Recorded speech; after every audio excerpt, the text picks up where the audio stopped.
ගමේ පොලේ එළවලු ගණන් දවසින් දවස වෙනස් වෙද්දි ට්‍රේන් ටිකට් එකක ගාණ හැමදාම එකම ගාණක් වෙන්නේ කොහොමද කියලා.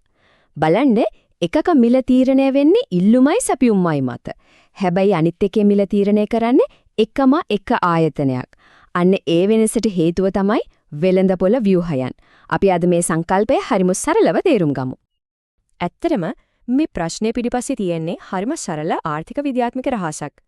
ඒ තමයි වෙළඳපොළක තියෙන තරංගයේ ප්‍රමාණය. මේ විග්‍රහය අවසන් වෙනකොට ඕනෑම භාණ්ඩයක මිල තීරණය වෙන විදිහ ගැන පැහැදිලි අවබෝධයක් ලැබිලා තියෙවි. හොඳයි. අපේ ගමන අපි මෙහෙම සැලසුම් කරගමු. මුලින්ම වෙළඳපොළක අතිවාරම මොකක්ද කියලා කතා කරමු. ඊට පස්සේ අපි යමු වර්ණාවලියේ අන්ත දෙකට. ඒ කියන්නේ උපරිම තරංගකාරීත්වය තියෙන තැනටයි කිසිම තරංගයක් නැති තැනටයි. අන්තිමට මේ දෙක අතරමැද ඒ කියන්නේ එදිනදා ජීවිතේ අපිට හමු වෙන සැබෑ වෙළඳපොළවල් ගැනත් හොයලා බලමු. හරි, එහෙනම් අපි පළවෙනි පියවරට යමු. ඕනියම වෙළඳපොළක් නිර්වචනය කරන මූලික අමුද්‍රව්‍ය ටික මොනවද කියලා මුලින්ම බලමු. මේ ටික තේරුම් ගත්තම ඊටු ටික හරිම ලේසි. බලන්න ඕනෑම වෙළඳපොළක චරිතය තීරණය වෙන්නේ මේ ප්‍රධාන සාධක හතරෙන්. විකුණන්නන් කී දෙනෙක් ඉන්නවද?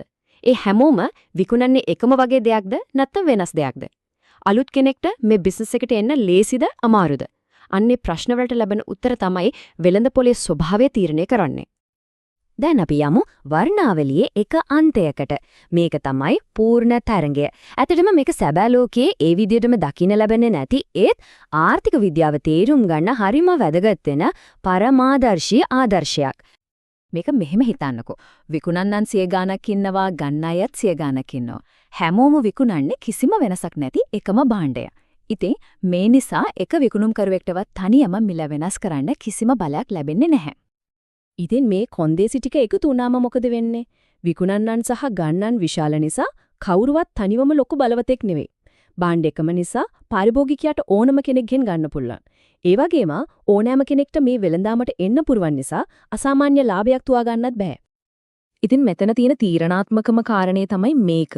පූර්ණ තරගකාරී වෙළඳපොළක තනි ආයතනයකට මිල පාලනය කරන්න කිසිම බලයක් නැහැ. එයාලට සිද්ධ වෙනවා වෙළඳපොලේ දැනටම තීරණය වෙලා තියෙන මිල ඒ විදිහටම පිළිගන්න. ඒ කියන්නේ ඕන් මිල ගන්නන් මිසක් හදන්නන් නෙවෙයි. මේ න්‍යාය සැබෑ ලෝකයට ටිකක් විතර සමාන තැන් තමයි අපේ කෘෂිකාර්මික වෙළඳපොළවල්. මල් වානේ රඹුටන් වෙළඳපොළ හිතන්නකෝ. විකුණන්නන් ගොඩයි හැමෝගෙම රඹුටන් බොහෝ දුරට සමානයි. ඒ නිසා එක වෙළෙන්දෙක්ට වෙළඳපොළ මිලට වඩා ගොඩක් වැඩියෙන් විකුණන්න හරිම අමාරුයි. මේවා පූර්ණ තරංගයට හොඳ ආසන්න උදාහරණ. හරි, දැන් අපි වර්ණාවලිය අනෙක් කෙලවරට යමු. මෙතන තියෙන්නේ සම්පූර්ණයෙන්ම වෙනස් කතාවක්. ඒ තමයි තනි ආයතනයක් විසින් පාලනය කරන වෙළඳපොළක්. නැත්නම් අපි කියන විදිහට ඒකාධිකාරයක්. ඒකාධිකාරයක් කියන්නේ හරියට මුළු කර්මාන්තයේම එකම ආයතනයක් වගේ. ඒ භාණ්ඩය හෝ සේවාව ගන්න වෙන තැනක් නැහැ. ඒ වගේම වෙන තරඟකරුවන්ට ඇතුල් වෙන්න තියෙන දොරටුත් සම්පූර්ණයෙන්ම වහලා දාලා. මේක පූර්ණ තරංගයට වඩා හාත්පසින්ම වෙනස්. මෙතන ඉන්නේ එකම රජෙක්. ඒ කියන්නේ එකම විකුණුම්කරුවෙක්. එයාලා විකුණන දෙයට ආදේශක නැති නිසා පාරිභෝගිකයාට වෙන විකල්ප නැහැ. ඒ වගේම අලුත් තරඟකරුවන්ට ඇතුල් වෙන්න බැරි වෙනද විශාල තාප බැඳලා.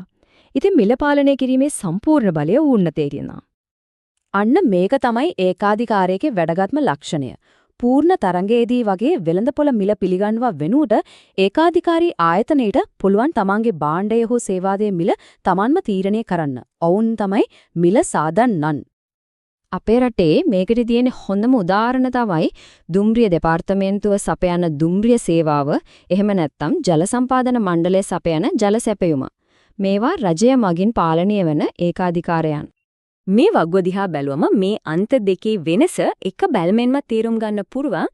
එක පැත්තක විකුණන්නන් විශාල ප්‍රමාණයක් සහ පාරිභෝගිකයාට වැඩි බලයක්. අනෙක් පැත්තේ එකම එක විකුණුම්කරුවෙක් සහ නිෂ්පාදකයාට සම්පූර්ණ බලය. මේක තමයි වෙළඳපොළ බලයේ කතාව. හරි, අපි දැන් න්‍යායාත්මක අන්ත දෙක ගැන කතා කරා. නමුත් සැබෑ ලෝකේ අපිට වැඩිපුරම හම්බ වෙන්නේ මේ දෙකේ අතරමැද තත්ත්වයන්. අපි මේවට කියනවා අපූර්ණ තරංගකාරී වෙළඳපොළවල් කියලා. සැබෑ ලෝකයේ ප්‍රධාන වශයෙන්ම මේ වර්ග දෙකට බෙදෙනවා. ඒකාධිකාරී තරංගය ගත්තොත් හිතන්නකෝ අවන්හල් ගොඩක් තියෙනවා. ඒ කියන්නේ තරංගයක් තියෙනවා. ඒත් එක එක තැන කෑමවල රස, සේවාව, පරිසරය වෙනස්. අන්න ඒක ඒකාධිකාරී ලක්ෂණයක්. අනිත් එක තමයි කතිපයාධිකාරය. ඒ කියන්නේ වෙළඳපොළ පාලනය කරන ලොකු ක්‍රීඩකයන් කිහිප දෙනෙක් ඉන්න තැනක්. අපේ රටේ වාණිජ බැංකු හෝ ජංගම දුරකථන ජාල වගේ. දැන් ටිකක් වටපිට බලන්න. උදේට කෝෆි බොන තැන, සල්ලි ගන්න යන බැංකුව, පාලිච්චි කරන දුරකථන ජාලය, ඇඳුම් ගන්න කඩේ මේ හැම දෙයක්ම වගේ අයිති වෙන්නේ මේ අපූර්ණ තරංගකාරී ලෝකයට. සැබෑ ආර්ථිකය ක්‍රියාත්මක වෙන්නේ මෙතන තමයි. හරි.